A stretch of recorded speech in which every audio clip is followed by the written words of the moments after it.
Okay, Mr. Selikoff. How are you today? Okay, you ask the questions and I'll give you the answers if I can. Yes, sir, not a problem. First of all, I would have to do an introductory announcement. Today's date is October the 19th, 2012. We are at the Veterans Affairs Medical Center in West Palm Beach. Okay, let's see. The name of the person being interviewed is, what is your name, sir? Alexander Selikoff, Okay. And what is your birth date? July 9, 1920. Okay, and what is your current address? I have two of them. Give me One in the Bronx, New York, and one in Boca Raton, Florida. Okay, that's fine. We have it on the paperwork. Here, let's see what this says. This says, oh, here we go, 100. The Kroef place. De The Kroef Kreif, place. actually.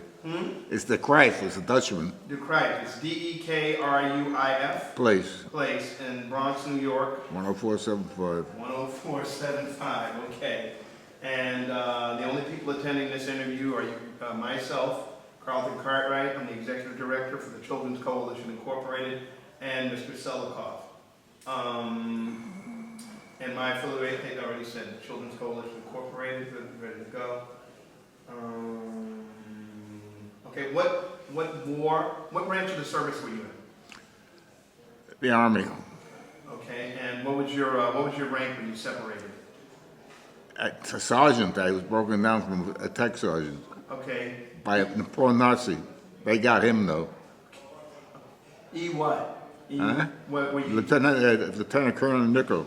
They got him and they asked him either he voluntarily retire from the service or they will bring him up on charges. Okay, so you were E4, E5, E6 when you separated.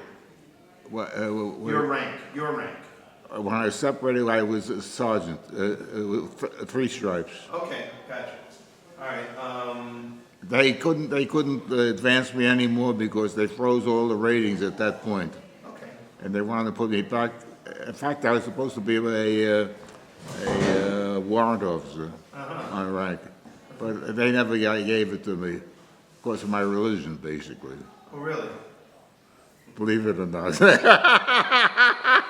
Okay. When they found that out, the colonel says, "Alex, take your religion out of your service records." What was your religion? What is your religion? Look, I have no preference, but if it comes down to the way it is, I happen to be Hebrew. Okay. That's all. What can I? I'm just curious since you mentioned it. What can I do? Okay. What war were you in? Which what World War? They call it World War II. Yes, sir. And you served in what, the European theater? Exactly. Okay. Were you drafted or did you enlist? I enlisted. Okay. And where were you living at the time? What? Where? Where I was living at the time? Yes, sir. I was living in Washington Heights at the time. In New York? Yeah. Okay. And, okay, do you recall the first days that you were in the service? Oh, yeah. I just love that. And he says, "Where would you like to go? Since you're a volunteer, would you like to go someplace in New York or someplace in New Jersey?" Preferably someplace in New York for training. Little did I know, it's always out on the end of Long Island. Fort, what was it called? I forget the name of the place. I didn't even know that there was a place out there to train. Huh? I didn't even know that there was. There is. Okay. Or Fort Dix. I said, I'll take the one in end of Long Island. Okay. All right. So tell me something about when you first went into service. What? First of all, how old were you? It's a piece of paper subtracted. I'm probably 21. Okay. What were you doing before you went into service? I was beginning teaching. Oh, really? Okay, you were a school teacher. I was attempted to be one. Yeah. What is that? I attempted to be one. That was the beginning. What were you teaching? What grades? High school. Okay. All right. And with anything particular? English, science, math, or all of it? Were you teaching everything? Anything but didn't bother me. Okay. So tell me what basic training was like. How was it? How was baseball? Lousy, up in Fort McClellan, Alabama. The pen frozen the ink. They used to have ink in those days. Okay. Well, how long were you out on Long Island? Oh, very short, 3 days. Oh, okay. That was just to be Introduced into the service. orientation, induction. Gotcha. So then you Like went- I was asked, what'd you do as a living? I said, I was a school teacher. And I said, here's a broom, fellows. He'll show you how to clean the floor. Well, that taught me to keep my mouth shut. Don't volunteer for anything. All right. So boot camp was where in Fort McClellan? What? Where was boot camp after that? After Long Island? In Alabama. Oh, in Alabama. Okay. And how long were you there? About 6 weeks, I think. And what did you do there besides sweep? Use the broom. I got very, very sick. It was very cold there, and I got almost a type of pneumonia. So they kept me there longer than they should have. And they kept me out of the paratroops anyhow. The next group was engineers. I ended up as an engineer. Of course, I asked for the medical card, but forget about that. What you asked for, they never give you. Okay, so you trained there for 6 weeks? Yeah. As an engineer? No. No, Basic training. basic training. Engineer came later, which was a particular type of engineering, which built airports. Oh, really? Okay, let's just go back for a second. What were your training instructors like in Alabama in the first 6 weeks? Oh, learn my serial number, and they guard the rules of the guard, something like that, and that was it. So I can get a pass into town. When I got a pass into town, I said, "Why the hell did I bother?" It was Anderson, Alabama. What do you mean? You mean what? There was nothing to the town. There was nothing there? No. Oh, I understand. I got you. Okay, so there wasn't much to do, huh? No. Well, at least you got to get away for a little while. Right? Now you got the answer. There you go. Okay, so where did you go for the engineering training? Was that right there in Alabama? No. They sent me to Savannah, Georgia, Oh, Hunter Field, and then we went to Mississippi, past Christian, to build an anti-submarine base. And then I said, look, I'm graduating from college this week. Do I have a chance to get a pass? I said, yeah, you're going to have a pass for the weekend and take a couple extra days too. oh, good. So I went to my graduation of college. And, In New York? Brooklyn College, yeah. Okay. New York. Okay. And, What did you get a degree in? social science. Okay. And then I came back to the railroad station. People were just coming in, and they were told to return to their base immediately. That was nice. Now why? Oh, boy. They were going to send us overseas. Oh, okay. Okay. And the people who were on their vacation or whatever they were on were told to return immediately. Right away. Gotcha. They had to come off a leave. And then we went to Fort Dix for embarkation. Did you fly across or did you go on a boat? On a boat, a big, big boat. Yes, that's Argentina. Huh? Yes, that's Argentina. How long did it take to cross the Atlantic? 2 weeks. Oh, okay. All right. And we lost the convoy. You lost the convoy? Yeah. I'm afraid to ask, what does that mean? Well, usually you go by convoy Right? to avoid submarines and other things like that. Oh, okay. But if you get lost, you're on your own. But that ship had enough power to outrun any submarine. Oh, okay. And we were off the coast of Greenland. We went further north Right. also to avoid anything like that. Right. And he said, don't fall into the water. If you fall into the water, forget about it. We're not going to take you out because you freeze in 20 seconds. So that's the story there. And we ended up in Gourock, Scotland, the port at that time. What was the name of it? Gourock. Okay, It's the port of Glasgow. okay. All right, so what happened after that? The Scots were glad to see us. That's nice. We were the first American troops into the British Isles. Uh-huh. And that's the story. Okay, so, Very sad moment. Very nice to us. how long were you there in Scotland? Very short time. Put us on the railroad. Oh, really? All right, so you kept, And they said, don't smoke any cigarettes or anything like that because the airplane catches you, they're liable to bomb you, which nobody smoked or anything like that. We went to an area south of London, oh, okay. and we set up camp over there. And our duty there was to build an airport on the Duchess of Warwick's estate. Mm-hmm. Oh, all right. So we got started on there. Got what now? We got started on that. Uh-huh. And then the commander of the battalion I was in said, what the hell do we need him here? With his education and so they sent me into headquarters, Okay. and that's where I remained.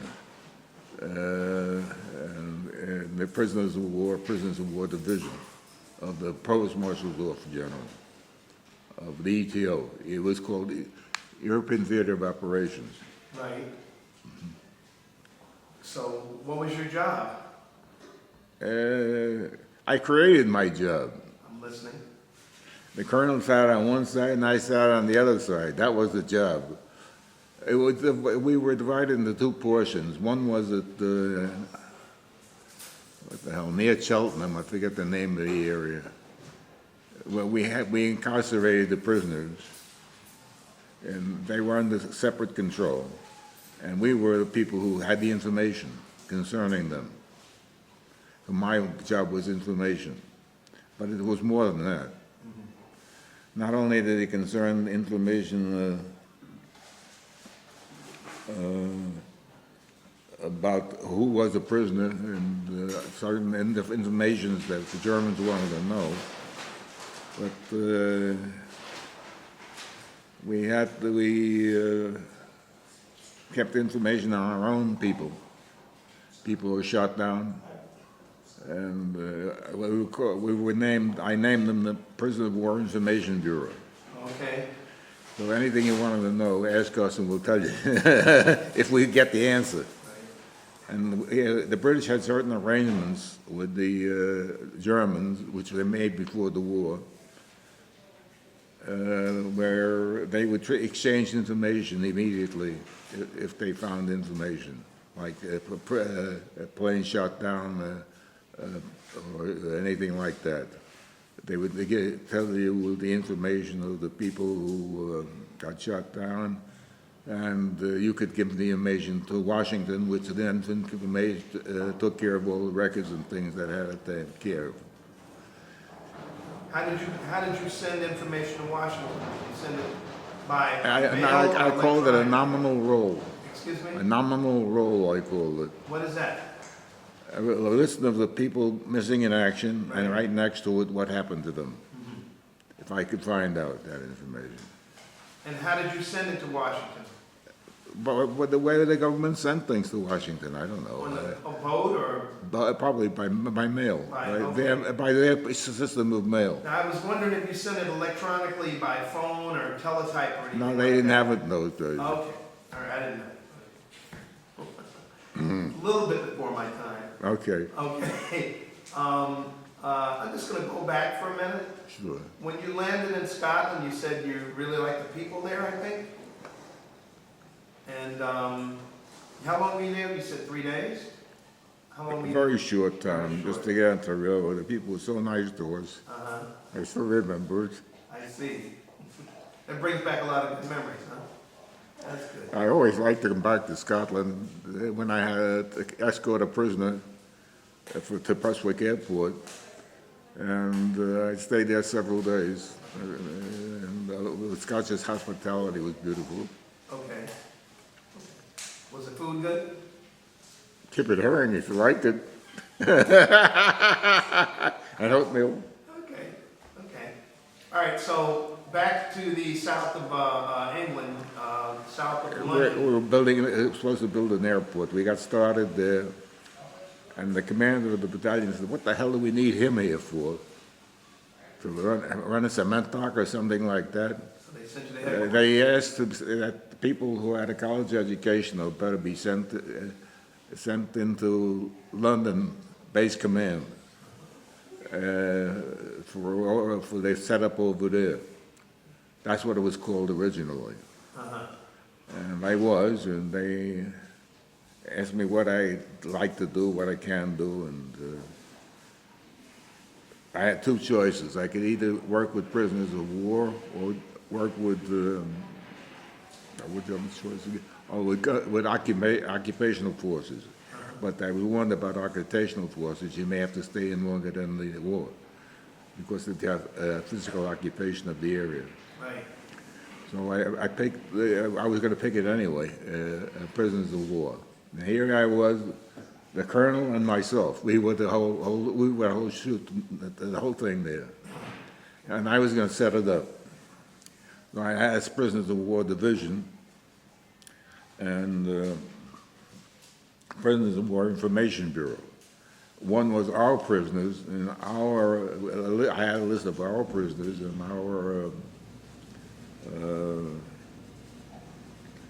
a list of our prisoners, and they had a list of their. We gave them a list of their prisoners. Okay. So we exchanged information. So How did you give them their list? through the British. Okay. The British had all these things arranged before the war. So that not only did I get information from the British, I got information from the Swiss, from the Spanish, all through the British. They got the information, they gave it to me, and I matched them up with the missing in action lists. Okay. And put two and two together, and you got it made. Gotcha. Yeah, but some people fold up the system. One of them was very cute. Lieutenant decided that he was going to switch talk tags with his friend on the airplane, which was shot down over Germany. Yeah, that was a good idea, except his friend got killed and he didn't. Now, here we go from there. Coming down and says, "Alex, I want to tell you about somebody who's coming into the office today who we reported killed in action." I said, "That's very interesting. My records are pretty good." And so, yes, here was this fellow came into the office, and he wasn't killed in action. He was very much alive. Okay. And what was the story? He switched dog tags with his friend. Oh, really? To eliminate the demons. Uh-huh. He eliminated the demons, but created a lot of problems. His wife remarried, and the government paid off his government insurance. He says, when you get home, you're going to have a lot to explain. Yeah, well, that's one of the stories I got. And I always had S4s by my desk, where I got the information from, over phone and otherwise. They wanted to know me as quickly as possible what happened to their people who might have been shot down over enemy territory. So they will. One of our first armadas, which we sent over the channel, all of them were shot down. Oh, really? Not one survived. And so things like that, I found out who was shot down, who was a prisoner, and where they were incarcerated. The Germans gave us that, we gave us our information. So I set up the Prisoner of War Information Bureau, which is that area, and then the Prisoner of War Division, which was taking care of the prisoners themselves, which I had relations with, which was in, where was it? And, hello there. You cute little fella, you. It's the hospital mascot. Yeah, he's cute. Okay. All right, so were you a prisoner of war? No, Good. never had that opportunity. Great. Were, I was at that job for quite a while, over 2 years, and I set it all up, files and everything else. And I was in London, actually. That's where my headquarters was. Then we had a problem. what is that? This is an interesting problem. Right after D-Day, we were sending supplies over the channel. Right. We expected that prisoners would be sent back in the boats. No prisoners were coming back, which created a problem with Patton. We had a suspicion, who had an idea that only good prisoners are dead ones. You know, only good, that's right, words to that effect. And we were afraid he was killing them all. And if he does that and the Germans get an idea about that, they may be doing the same thing. Right. We didn't want anything like that to show up. So immediately we created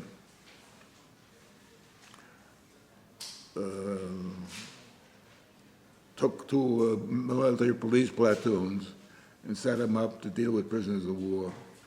And I was sent with them over the channel. The bodies were floating all around the place. And we were told to advance beyond the beachhead. But he said, don't advance too far, you're ahead of the troops. So we watched ourselves, so we didn't get ahead of the troops because we were not there for fighting, we were there for another purpose. And we finally broke through St. Lo. And you should see the wreck over there, the wreckage from the bombing and all that.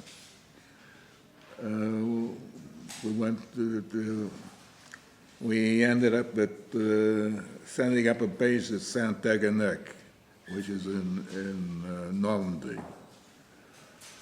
And we were taking prisoners from three sides, from Saint-Nazaire and Saint-Malo on the coast, Brest on the B-R-E-S-T, and also from further south. We ended up with 20,000 prisoners. Would you believe that? Which we had to take care of.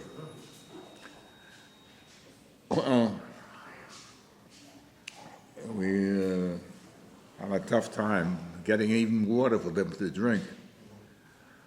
So finally, the colonel and I didn't get along too well because, as I found out, he didn't like Jews.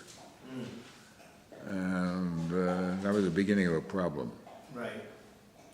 And he took an opportunity to take away my rank and make a private out of me. So I had contact, of course, with Colonel Dameron in Paris, and when he found out about that, he was a little upset because he recommended I go with Lieutenant Colonel Nickel. He didn't know he didn't like certain types of people to deal with.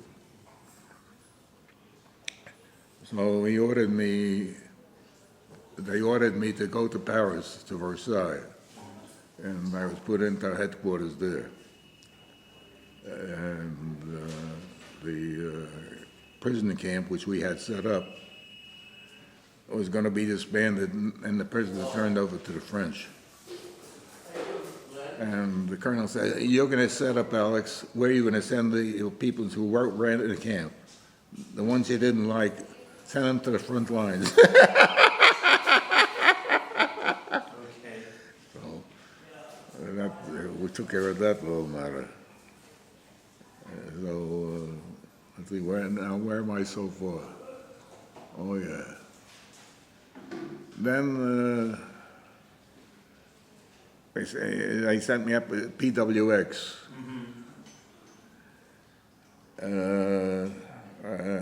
people who were shot, pushed in, dropped into prisoner of war camps, our people, to warn the people who ran the camp. If they destroyed any records or hurt any purse there, they would be immediately executed. It worked all the time, and none of our people got hurt, which was nice. I sent 3 people, a British officer, an American officer, an American sergeant, and a British sergeant.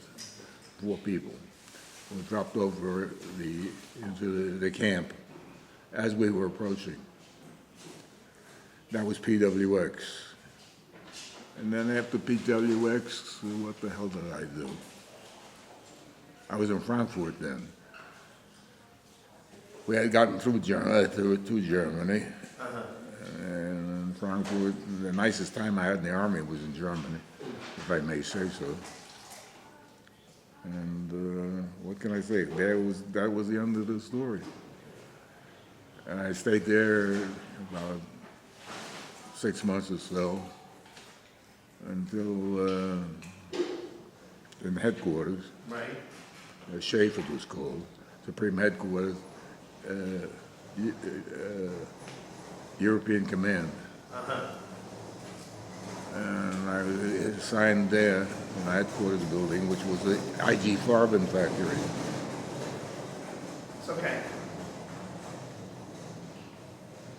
All right, carry on. And I had a nice girlfriend there, too bad. I didn't want to bring her back to America, so we just left it at that. And I was told that as a result of the end of the war, that they were going to expand the forces and send them home. Except me. Why me? They said I had such a good record dealing with prisoners of war that they were going to send my record to Chongqing, China, to deal with the war with Japan. How you like that? Although I had enough points to get out, I wasn't able to get out because of that. You had to get out by points. I was over in Europe over 3.5 years. Right. So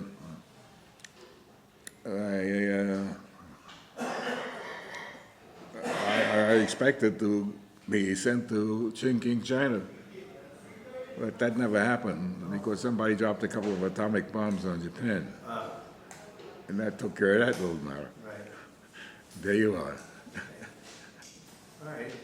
So where were you? You were back stateside now? What? I was kept in Germany for a while until they decided how to handle this situation. Right. And then they put me on a boat and sent me back to the United States. Okay, before you left Germany, did you travel around Germany? What? Did you travel around Germany? Oh, yes. Okay. In fact, my girlfriend took me all over Germany, all over places. Okay. She was a very nice lady. Can you remember in Europe all the places that you went? Yes, in where I went, yeah. Where did you go? Well, but different parts of Germany. France? Oh, yes, I went to France the whole year. All As over? we indicated, with the prisoner of war camp in Brittany. Okay. Did you travel a lot while you were there besides your job? In France? In France, yes. We were, let's see, yeah.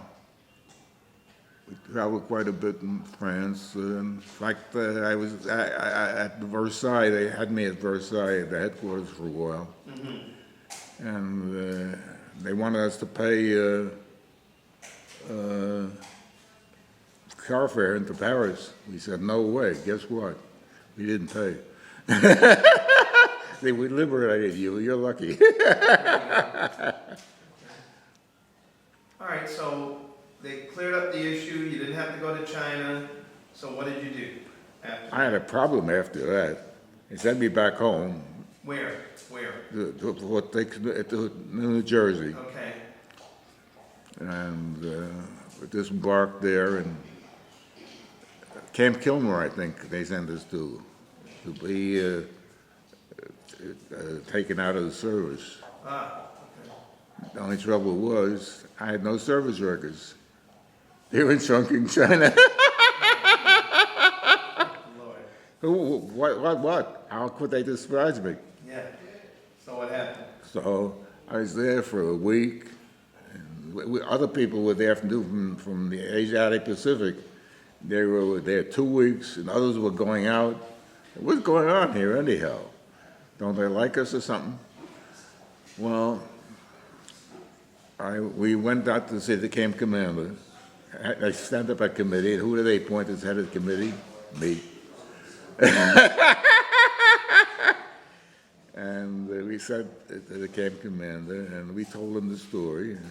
How come we're here and others are discharged? Right. Let me figure this out. He says, come back tomorrow. We'll have this straightened out by tomorrow. Right. Okay, so I met a whack at the bar that night, and she said, the commander has figured out that answer. You'll sign an affidavit that's to your service, and that will be accepted for your discharge instead of your service records. So that's how I got out of the military. Okay. In case you put any stuff in there that's not true, you go back in. Okay. So now you are. I think that's about all. So what did you do when you got out of the service? What did you do? Well, I was looking for a job as a teacher at the Board of Education in the city of New York. I didn't get one for a while. Then I did. Huh? I became a high school teacher. Okay. And I was a high school teacher for many years until I retired. And I don't know, a city pension as well as a real result of that. Okay. And Did you use your GI Bill for anything? yes, 20 weeks, $20 a week we got. And I use it during the summer because I could get a job during the regular year. But as a substitute, I could only get a job, I could only get it, there were no jobs during the summer. So that took care of that a little now. Oh, okay. So I got, I think $28 a week. Did you use it for education or housing or anything, to buy a house? I lived with my parents. Uh-huh. And did I use it for housing? No, not at that time. Did you get any, how did you stay in touch? The whole time you were in service, did you stay in touch with your family? What? The whole time you were in the service? Yeah. Did you stay in touch with your family? Yes. How? By mail. By mail? They had that mail, what do they call it, email or whatever it was. I'm not sure. They had a special type of mail which went through. Okay. Okay. All right, good, good, good. Did you receive any awards or citations? No, not offhand, no. Okay. All right, Not other than taking a lot of shit from a lot of people. And I dealt with some good people too. So what the hell? did you have anything to do with any battle planning? Idle planning? Yeah, did you have anything to do with that? No, but just before D-Day, I was sent with a driver to instruct military, police, battalions how to deal with prisoners. And one day he was working with me, it was just before D-Day, we were working for 24 hours. And he was so tired, his Jeep went off the road and hit a signpost. Right. And broke my metatarsal over here. I was getting ready to ask you, did you sustain any injuries? Yes, That? right here. I Okay. broke a fourth metatarsal. Did your unit at any time during your time in service, any of the units that you belonged to sustain any casualties? No, but I understand after I left my unit, they had plenty of casualties. Oh, really? And including that commander himself who got both legs shot off, Commander Hall. So Anything else I can give you? Well, what was overall, through the overall experience of the service, how was the food, basic It training? depends upon Where where you you were. Okay. If he went to Cooks and Bakers School or he didn't. So And if he didn't, it was probably better. how was the food in France? Not bad, not bad. We had good cooks. In Germany? Even better. Oh, But in Germany, we ate in headquarters. all right. No problem at all. Uh-huh. And did you have plenty of supplies? Did you have everything that you needed? What do you mean? Well, I had a problem. what? I had a size 12 shoe. And they never heard of people who wore size 12 shoes. I'm telling you. So they had to stretch a size 10 for me to get in. If they got a size 11, they hid it to make sure I had it next time I needed it. I got you. But they created a problem with my feet where I get a pension from the government as a result at this time. Did you feel a lot of pressure or stress in your jobs? What do you mean?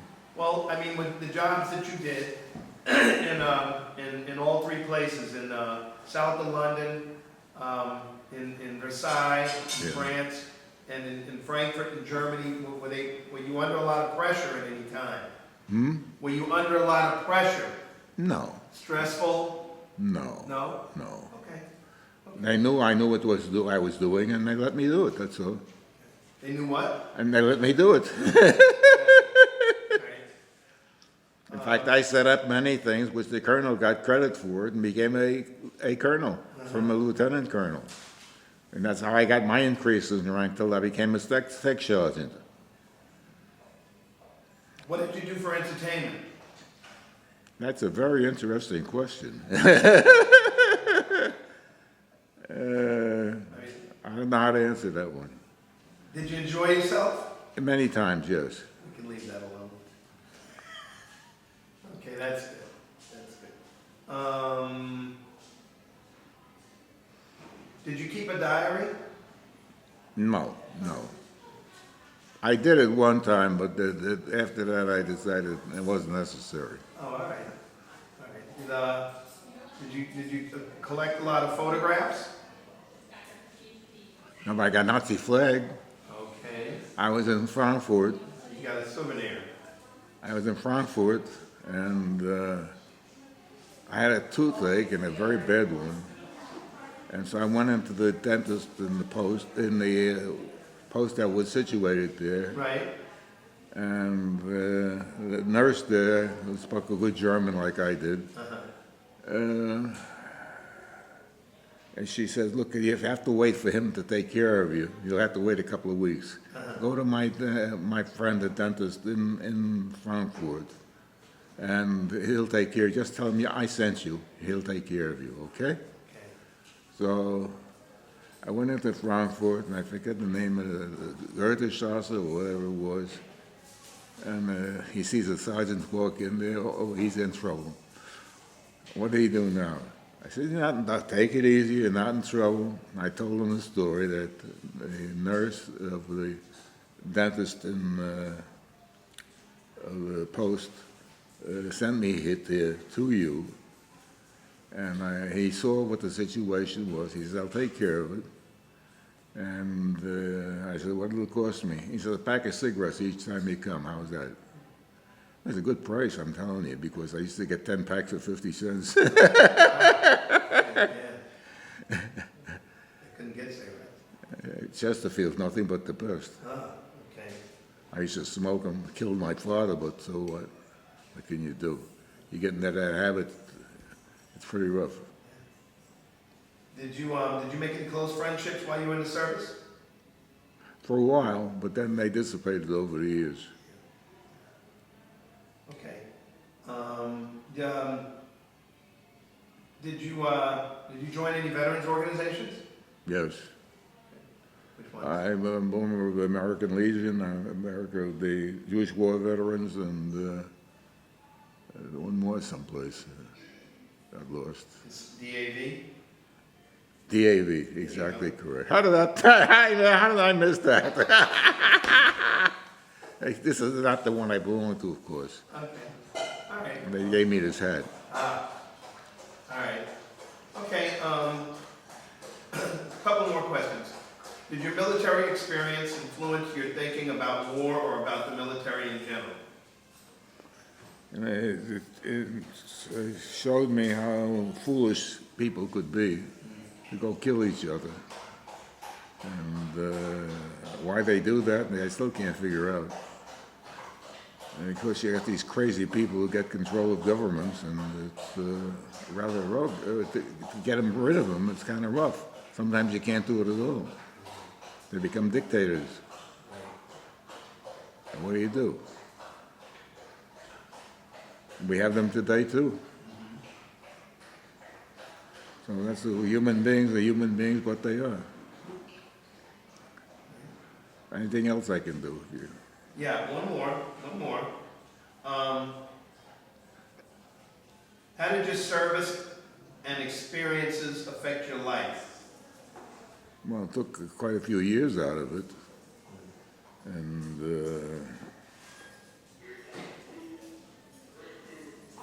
I don't know how to answer that. It taught me how to deal with people to a greater extent. But I can't think of any other good answer I could give you. That's fine. Last question. Is there anything you would like to add that we have not covered in this interview? We good? No, except that they have a hospital set up for veterans, like this one here. It was very nice. I used the one in the Bronx, New York, ordinarily when I'm there. Right. And the one over here, and there's one in Miami, Florida, too. They sent me here because they didn't have physical exercises down there. Oh, okay. Last question, I promise. No, we can, so keep on asking. I'm done. This is really off the record. I mean, it's out of the record. Okay. We can ask it anyway. That's all right. I'm just curious, which hospital do you think is better? The one in New York or the Miami? I like the area? one in the Bronx the best. Really? But for different things. Oh, okay. Down here, it's different for other things. Oh, all right. And down in Miami was useless altogether. Because what they said they had, they didn't have. That's good information. Okay. Thank you. So, What is your name, please? Carlton Cartwright. What? Carlton. Carlson? Carlton. Carlson? Ton. T-O-N. Carlton? Carlton. Yeah, and your last name? Cartwright. All right. Well, glad to meet you. Thank you very much, sir. You're quite welcome.